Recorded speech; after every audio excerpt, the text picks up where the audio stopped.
મિત્રો કેમ છો મિત્રો 2021ની દિવાળી જતી રહી હવે આવ્યું 2022 નવેસરથી ચાલુ કરીએ આગળનું જે કંઈ હતું જે લોકડાઉન કોરોના બધું ભૂલી જજો હવે જે સમય છે તે ખરેખર બિઝનેસ કરવાનો સમય છે હવે જે બિઝનેસમાં જે ગ્રોથ થશે તે બહુ સારો થશે તો એના માટે આજે વાત કરીશ એક નવી કંપની વિશે જે ફેરસેન્ટ જે ધંધાવાળા માટે અતિ ઉપયોગી કંપની છે મિત્રો એક વાત કહું તમે ધંધો નાનો હોય કે મોટો હોય છે તો ધંધો જ બરાબર છે અંબાણીનો ધંધો હોય કે અનિલભાઈનો ધંધો હોય કે કોઈ કરશનદાસનો ધંધો હોય ધંધા બધા સારા જ હોય છે કોઈ ધંધો ખરાબ નથી હોતો તો ધંધો વધારવા માટે એક વસ્તુની જરૂર હોય છે એ ખાસ છે મૂડી એટલે પૈસાની જરૂર હોય છે કોરોના પછી પૈસાનો પ્રોબ્લેમ ઘણા ધંધામાં આવેલો છે અને એમાં પણ પાછું લોકડાઉન એના પછી પણ જીએસટી જે અત્યારે સમયમાં જીએસટી મતલબ ધંધા માટે ઓન પેપર ધંધા વધી ગયા છે તો ધંધો વધારવા માટે ઓન જે જીએસટી આવી ગયું છે મતલબ કે ધંધા બધા રેગ્યુલર થઈ ગયા છે જે કેશમાં વહીવટ થતો હતો જે કાળા બજાર કહેતા હોય કે રોકડો ધંધો કહેતા હોય તેમાં ઘણી અસર થઈ છે પણ હવે જે ધંધો થયો છે તેના માટે પૈસાની જરૂર પડતી હોય છે તો આજે હું વાત કરીશ ધંધાવાળા માટે તમારો કોઈ પણ ધંધો હોય કિરાણા સ્ટોર હોય મેડિકલ સ્ટોર હોય કોઈ નાનો મોટો મેન્યુફેક્ચરિંગ બિઝનેસ હોય ફૂડનો બિઝનેસ હોય કોઈ પણ બિઝનેસ હોય તમારો તો તમે લોન માટે અરજી કરી શકો છો એ અરજી કરવા માટેની પ્રોસેસ કેવી રીતે છે શું નિયમો છે એ બધું જો તમને વિડીયોમાં જણાવીશ પણ જો મિત્રો આ વિડીયો તમને સારો લાગે તો તમે એકબીજાને જરૂર શેર કરજો કે એકબીજાની મદદ મળી રહે આજે જે કંપનીની વાત કરીશ એ કંપનીનું નામ છે ફેરસેન્ટ કંપની આ P2P પ્લેટફોર્મ કંપની છે જે ટોપ 5 P2P પ્લેટફોર્મ છે તેમાંની એક કંપની છે તેની જે રૂલ્સ કહું તો એ 23 વર્ષથી 57 વર્ષ સુધીની ઉંમર હોય તો તમે એપ્લાય કરી શકો બીજું ધંધાવાળા અને નોકરીવાળા બંને એપ્લાય કરી શકે છે પણ આજે હું તમને ધંધાવાળા માટે જ વાત કરીશ ધંધાવાળા માટેની વાત કરું તો ક્રેડિટ સ્કોર તમારો છે એ 650 ઉપર હોય તો એપ્લાય કરી શકો બીજું તમારા 2 વર્ષના રિટર્ન હોવા જરૂરી છે ધંધાવાળા માટે ખાસ તમે લોન લેવા જાઓ છો ત્યારે સરકારી બેંકમાં કે કોઈ પ્રાઇવેટ બેંકમાં જાઓ છો તો એ 2 થી 3 વસ્તુ તમારી પાસે માગશે એક તો તમને કહે છે ધંધાનું પ્રૂફ શું છે તો જેમાં પહેલાં આવે છે ત્યારે જીએસટી તમને પણ ખબર છે એક તરફથી સરકારે કહે છે કે જીએસટી હોવું જરૂરી છે અને એક તરફથી કહે છે કે 30 લાખની નીચેનું કે 20 લાખની નીચેનું ટર્નઓવર હોય તો તમારે જીએસટીની જરૂર નથી તો બેંકમાં આ જે કન્ફ્યુઝન થાય છે જે નાના કે મીડિયમ ધંધાવાળા છે તેનું ટર્નઓવર મોસ્ટ ઓફ 20-30 લાખની આસપાસ જ હોતું હોય છે તો એ લોકો માટે લોનની તકલીફ પડતી હોય છે તો આજે જે હું વાત કરીશ એમાં તમારી પાસે જીએસટી ના હોય પણ એના સિવાયનું કોઈ પણ બીજું બિઝનેસ પ્રૂફ હોય જેમ કે કરંટ એકાઉન્ટમાં ઉદ્યમ મિત્ર છે ગુમાસ્તા ધારા છે અથવા કોઈ ગવર્મેન્ટનું કોઈ લાઇસન્સ ફૂડ લાઇસન્સ છે ઇમ્પોર્ટ એક્સપોર્ટનું લાઇસન્સ છે રજિસ્ટ્રેશન કોઈ લાઇસન્સ છે ઇન્ડસ્ટ્રી કે દુકાન હોય તેનું જ્યારે તમે ટેક્સ ભર્યો હોય રજિસ્ટ્રેશન કર્યું હોય ત્યારે લાઇસન્સ હોય તે કોઈ પણ વસ્તુ 1 વર્ષ જૂની હોય તો 2 વર્ષ જૂની હોય તો વધારે સારું પણ 1 વર્ષ જૂની હોય તેવું પુરાવો જોઈશે તો તમારે એ વસ્તુ છે બીજું કે તમારી પાસે એક પ્રોપર્ટી જોઈશે મતલબ પ્રોપર્ટી નામ પર હોવી જોઈએ તે પ્રોપર્ટી બેંકમાં નથી મૂકવાની પણ તમારા નામ પર હોવી જોઈએ જેમ કે પ્રોપર્ટી તમારા નામ પછી કેવી રીતે પુરવાર થશે તો એક વેરા બિલ જેને ટેક્સ બિલ તરીકે પણ કહે છે ઇન્ડેક્સ કોપી લાઇટ બિલ આ 2 થી 3 વસ્તુ છે તેના પરથી પુરવાર થાય છે કે તમારી પ્રોપર્ટી છે તો બેંકમાં એક તો બિઝનેસ પ્રૂફને લીધે કેસ અટકતા હોય છે અને બીજું ઓનરશિપના હિસાબે કેસ અટકતા હોય છે કે તમારી ઓનરશિપ નથી દુકાન કે ઘર બંને ભાડે છે તો પણ લોન લેવામાં મુશ્કેલી આવે છે તમારી તો જો આ વસ્તુ હોય તમને નડતી હોય તો એના માટે આ સોલ્યુશન છે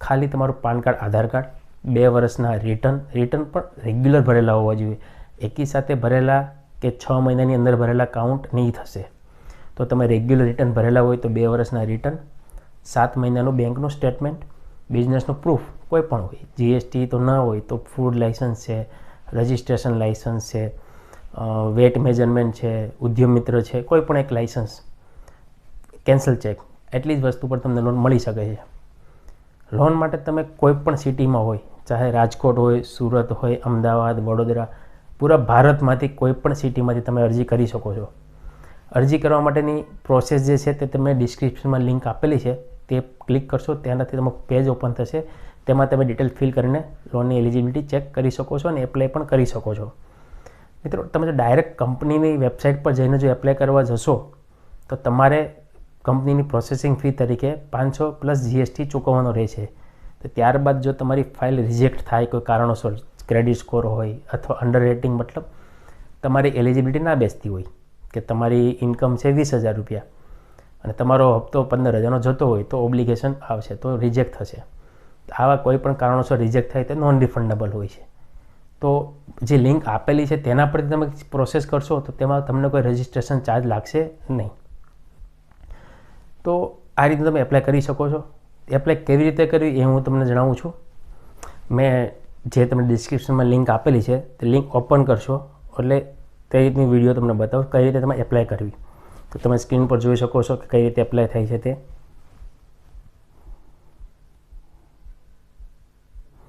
તમને જે ડિસ્ક્રિપ્શનમાં લિંક આપેલી છે તે લિંક ઓપન કરશો એટલે આ રીતે તમને પેજ ઓપન થશે. ફેર્સ એન્ડ કંપનીનું નામ છે. તેમાં તમે લોઅર ઇન્ટરેસ્ટ રેટ પર લોન મેળવી શકો છો. કોઈ બેંક મેન્ડેટેશન નથી, મતલબ કે તમારે કોઈ બેંકમાં જવાની જરૂર નથી. બરાબર છે. તમને એક જ દિવસમાં એપ્રુવલ આપી શકે છે. લોન કેટલી થાય છે તે ભરવા માટે શું છે, ફર્સ્ટ નેમ મતલબ જે પાન કાર્ડમાં તમારું પહેલું નામ અને લાસ્ટ નેમ મતલબ અટક એ લખવાનું રહેશે. અહીંયા હું તમને એક એક્ઝામ્પલ તરીકે એક નામ એક ફોર્મ ભરીને બતાવું છું. અહીંયા હું તમને એક્ઝામ્પલ તરીકે એક ફોર્મ ભરીને બતાવું છું કે કેવી રીતે ફોર્મ ભરવું. First name, last name. માનો કે મારું નામ દિનેશ છે તો દિનેશ. પાન કાર્ડ પ્રમાણે નામ લખવું જરૂરી છે. પટેલ. ઈમેલ, તમારું ઈમેલ આઈડી લખવાનું રહેશે. ઈમેલ આઈડી એટલા માટે કે જ્યારે તમને કોઈ લોન સેન્કશન થશે અથવા લોન થઈ ગયા પછી તમારે કોઈ વેલકમ લેટર કે સેન્કશન લેટરની જરૂર પડશે તો કંપનીમાંથી તમને મેલ કરશે. તો અહીંયા તમારે મેલ આઈડી લખવાનું છે.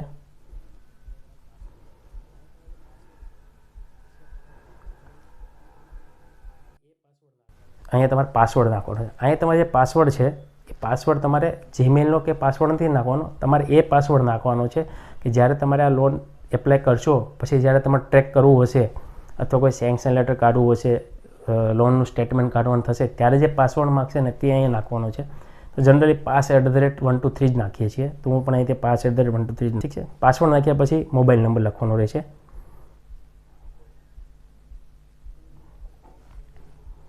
મોબાઈલ નંબર નાખ્યા પછી અહીંયા સેન્ડ OTP ટિક કરવાનું છે. જેવું સેન્ડ OTP ટિક કરશો તમારા મોબાઈલ એક OTP આવશે, તે OTP એન્ટર કરવાનો છે તમારે. એન્ટર કર્યા પછી OTP એન્ટર કરશો 5. ત્યારબાદ તમારે મેલ ફિમેલ સિલેક્ટ કરવાનું છે. જો ફિમેલ માટે એપ્લાય કરતા હોય તો ફિમેલ સિલેક્ટ કરવાનું. ત્યારબાદ તમારે જન્મ તારીખ નાખવાની છે. તમે ગુજરાત, તમે જે સિટીમાં રહેતા હોય તે, ચાહે જામનગર હોય, જેતપુર, જુનાગઢ, આ બધા સિટીમાં લોન પ્રોવાઈડ કરે છે. ત્યારબાદ તમારે પિનકોડ સિલેક્ટ કરવાનો છે. આ જે પિનકોડ છે તે સિટીમાં સર્વિસ અવેલેબલ છે. જો તમારો આ પિનકોડ હોય તો તમે અરજી કરી શકો છો. ત્યારબાદ તમારે લોન એમાઉન્ટ નાખવાની છે. લોન એમાઉન્ટની વાત કરું તો 30,000થી લઈને 5 લાખ સુધીની લોન છે. તમારે જે રિક્વાયરમેન્ટ હોય તે સિલેક્ટ કરી શકો છો. મને 2.5 લાખની રિક્વાયરમેન્ટ છે તો 2,50,000. ત્યારબાદ તમારે સેલરી અને સેલ્ફ એમ્પ્લોયડ, જો તમે ધંધો કરતા હોય તો સેલ્ફ એમ્પ્લોયડમાં સિલેક્ટ કરવાનું છે. ત્યારબાદ સેલરી મંથલી, તમારી મહિનાની ઇન્કમ કેટલી છે એ સિલેક્ટ કરવાની. જો તમારી મહિનાની આવક 50,000 હોય તો 50,000 લખવાના છે તમારે. ત્યારબાદ તમે પાન નંબર લખવાનો છે. જો પાન કાર્ડ નંબર નાખશો ને ત્યારે જે આ ગ્રીન ટિક માર્ક છે તેની જગ્યાએ લાલ આવશે ઘણીવાર. લાલ આવેનો મતલબ એ છે કે તમે આ કંપનીમાં ઓલરેડી એકવાર લોનની એપ્લાય કરી ચૂકેલા છે. જો એકવાર એપ્લાય કરી ચૂકેલા હોય છે તો અહીંયા પ્રોસેસ નહીં થશે. જો કે પહેલી વાર કરતા હશો તો એક્સેપ્ટ કરી લેશે, મતલબ ગ્રીન ટિક માર્ક આવી જશે. ત્યારબાદ એગ્રી કરવાનું છે અને સબમિટ કરવાનું છે. જેવું તમે સબમિટ કરશો ત્યારબાદ તમને થેન્ક યુનો મેસેજ આવશે. ત્યારબાદ નીચે સબમિટ એપ્લિકેશનનું બટન હશે, તેના પર સિલેક્ટ કરવાનું છે. સિલેક્ટ કરશો એટલે ફાઇનલ સ્ટેજ આવશે. જો તમારો સિબિલ સ્કોર સારો હશે, ઇન્ક્વાયરી બહુ ઓછી હશે, રેકોર્ડ સારો હશે તો તમારી લોન એલિજિબિલિટીમાં જતી રહેશે. અને જો વી આર સોરીનો મેસેજ આવે, મતલબ કે તમારી લોન પોસિબલ નથી, એ રિજેક્ટ થવાના કારણ ઘણા બધા હોઈ શકે. ક્રેડિટ સ્કોર હોઈ શકે, બહુ બધી ઇન્ક્વાયરી કરી હોય તો પણ હોઈ શકે, અથવા કોઈ પાસ્ટ રેકોર્ડ તમારો કોઈ હોય ખરાબ હોય, અથવા ડિફોલ્ટ હોય, સેટલમેન્ટ કર્યું હોય તો પણ હોઈ શકે. એવા ઘણા બધા ક્રાઇટેરિયા છે કંપનીના જે અમુક ડિસ્ક્લોઝ ના કરી શકું તમને. એ કારણોસર પણ રિજેક્ટ થાય છે. જો તમારી ડિટેલ ફોર્મ ખુલી જશે, મતલબ તમારા father name, mother name, date of birth, એ રીતનું ફોર્મ ઓપન થશે તો સમજો કે તમારી પ્રોસેસ આગળ જાય એમ છે. તો તમારે શું કરવાનું છે, મારો જે વોટ્સઅપ નંબર છે તેના પર તમારે ઈમેલ આઈડી અને મોબાઈલ નંબર સેન્ડ કરી દેવાનો છે. અમે સિસ્ટમમાં ચેક કરીશ તમારી એપ્લાય કરેલી છે તો સિબિલ પ્રમાણે ઓકે છે. જો ઓકે હશે ને તો તમારું પાન કાર્ડ, આધાર કાર્ડ, 2 વર્ષના ઇન્કમ ટેક્સ રિટર્ન, 1 વર્ષનું બેંકનું સ્ટેટમેન્ટ અને બિઝનેસ પ્રૂફ, કેન્સલ ચેક, આ 6 વસ્તુ તમારે મને વોટ્સઅપ અથવા મેલ કરવાનું છે. બેંકનું સ્ટેટમેન્ટ જે છે તે ઓનલાઈન ડાઉનલોડ કરેલું જ મોકલવું. ફોટા પાડીને કે કેમ સ્કેનર કરીને નહીં મોકલતા. પાસબુકના ફોટા તો મોકલતા જ નહીં, કેમ કે એક્સેપ્ટ નહીં કરશે. આ સિસ્ટમ ઓનલાઈન છે તો તમારે જે ઓનલાઈન જે નેટ બેન્કિંગમાંથી ડાઉનલોડ થાય અથવા તમારા ઈમેલ પર જે દર મહિને સ્ટેટમેન્ટ આવતું હોય તો એ તમે દર મહિનાના સ્ટેટમેન્ટ, 6 મહિનાનું સ્ટેટમેન્ટ તો 6 મોકલી શકો છો તમે, તો પણ ચાલે છે.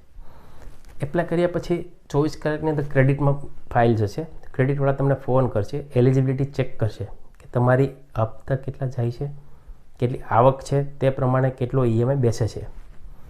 જે લોન બેસતી હશે તે તમને કહેશે કે તમારી લોન એટલી બેસે એમ છે. જો તમે એગ્રી કહેશો તો એ માર્કેટ પ્લેસ પર લાઈવ થશે, મતલબ કે તમે પ્રોસેસ આગળ કરશે. આગળની પ્રોસેસ માટે કંપનીમાંથી મેસેજ પણ આવશે, ફોન પણ આવશે કે હવે આગળનું સ્ટેપ તમારે વિડીયો KYC કરવાનું છે કે એગ્રીમેન્ટ સાઇન કરવાનું છે. એગ્રીમેન્ટ સાઇનમાં 2 પ્રોસેસ છે, એક ફિઝિકલ અને ડિજિટલ. જો ફિઝિકલ એગ્રીમેન્ટ હશે તો નજીકની જે ટીમ હશે તે તમને ફોન કરશે અને તમારા પર એપોઇન્ટમેન્ટ લેશે અને એગ્રીમેન્ટ સાઇન કરવા આવશે. ત્યારે તમારે 5 ચેક આપવાના રહેશે, કંપનીનું નામ લખીને ચેક આપવા. ત્યારબાદ જો ઓનલાઈન પ્રોસેસ હશે તો તમને વિડીયો KYCની એક લિંક આવશે. લિંક ઓપન કરશો એટલે તમને વિડીયો 5 થી 7 સેકન્ડનો વિડીયો કરવાનો છે. વિડીયો અપલોડ કરશો એટલે વેરિફિકેશન ઓકે થઈ જશે. ત્યારબાદ eKYC આવશે. eKYC મતલબ જે આપણે એગ્રીમેન્ટ સાઇન કરીએ છીએ તે હવે તો ઓનલાઈન પ્રોસેસ થઈ ગઈ છે તો તમારે 5 ચેક આપવાની જરૂર નથી. એગ્રીમેન્ટ પર આધાર કાર્ડના OTP બેઝ થશે તો એગ્રીમેન્ટ પર 5 મિનિટમાં થઈ જશે. તો આ બધી પ્રોસેસ 5 થી 10 મિનિટની જ છે. થઈ ગયા બાદ તમારી લોન ફાઇનલ. જેવું માર્કેટ પ્લેસમાંથી ફંડિંગ 100% થશે એટલે સેમ ડે તમારા એકાઉન્ટમાં ટ્રાન્સફર થઈ જશે. તો આ છે એની પ્રોસેસ. જો તમારે લોનની કરવાની અરજી હોય તો તમે કરી શકો છો, ના હોય તો તમારા ફ્રેન્ડ સર્કલ કે જે બિઝનેસ કરે છે અને ધંધો વધારવો છે અને જરૂર હોય તો એને જરૂરથી શેર કરજો કે એને મદદ મળી રહે. આમાં કોઈ એડવાન્સ ચાર્જિસ કોઈ લેતા નથી. લોન થશે તો તમારા એકાઉન્ટમાં પૈસા આવશે એ પણ કપાઈને જ પડશે. તો તમારે કોઈ એજન્ટને કે કોઈને પૈસા આપવાના નથી. તો તમે આરામથી એપ્લાય કરી શકો છો. નોકરીવાળા હોય તો પણ અરજી કરી શકો છો, પણ નોકરીવાળા માટે એકાઉન્ટમાં પગાર 25,000થી વધારે ખાતામાં આવતો હોય ને તો જ અરજી કરવી. 25,000થી નીચે પગાર હશે અને જો અરજી કરશે તો લોન રિજેક્ટ થશે.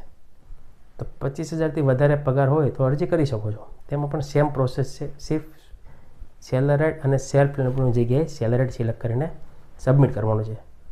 એમાં તમારે રિટર્નની જગ્યા પર 6 મહિનાનું બેંકનું સ્ટેટમેન્ટ અને એક સેલરી સ્લીપ આપવાની છે. બસ આ હતા ડોક્યુમેન્ટ. તો આવી રીતે